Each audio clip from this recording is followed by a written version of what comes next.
సంగారెడ్డి జిల్లా కొండాపూర్ మండలం మల్కాపూర్ గ్రామం సమీపంలోని లిటిల్ స్టార్ స్కూల్లో ఆషాఢ బోనాల ఉత్సవాలను ఘనంగా నిర్వహించారు. మంగళవారం స్కూల్ చైర్మన్ గోపాల్ గౌడ్ ఆధ్వర్యంలో బోనాల ఊరేగింపును వైభవంగా చేపట్టారు. డప్పు చప్పులు, పోతురాజుల ఆటపాటలతో స్కూల్ ప్రాంగణం మార్మోగిపోయింది. విద్యార్థులు, ఉపాధ్యాయులు, తల్లిదండ్రులు ఉత్సాహంగా పాల్గొని బోనాల వేడుకల్లో సందడి చేశారు. ఈ సందర్భంగా స్కూల్ చైర్మన్ గోపాల్ గౌడ్ మాట్లాడుతూ బోనాలు తెలంగాణ సంస్కృతి సాంప్రదాయాలకు ప్రతీకగా నిలుస్తాయన్నారు. తెలంగాణ ప్రజలు ఎంతో భక్తి శ్రద్దలతో నిర్వహించే బోనాల పండుగను విద్యార్థులకు పరిచయం చేయడంతో పాటు మన సంస్కృతి సాంప్రదాయాల గొప్పతనాన్ని తెలియజేయాలనే ఉద్దేశంతోనూ ఈ కార్యక్రమాన్ని నిర్వహించామన్నారు.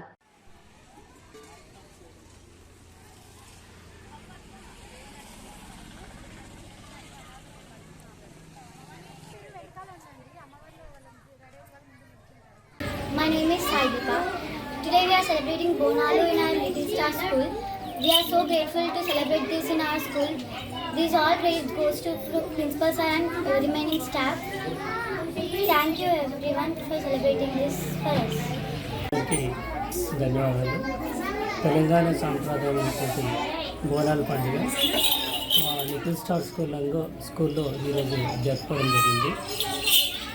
ప్రతి విద్యార్థి ఉత్సాహంతో, టీచర్లు, ఉపాధ్యాయ బృందం అందరూ కూడా అంకిత భావంతో ఈ తెలంగాణ పండుగను, బోనాల పండుగను స్కూల్లో జరుపుకోవడం జరిగింది. అందరికీ కూడా ధన్యవాదాలు తెలియజేస్తున్నాను. తెలుగు సాంప్రదాయం అయినటువంటి ప్రతి పండుగను కూడా జరుపుకోవడం జరుగుతుంది. ఇందులో వర్షాలు కూడా బాగా రావాలని, రైతులు కూడా బాగా అభివృద్ధి చెందాలని కోరుకోవడం జరుగుతుంది.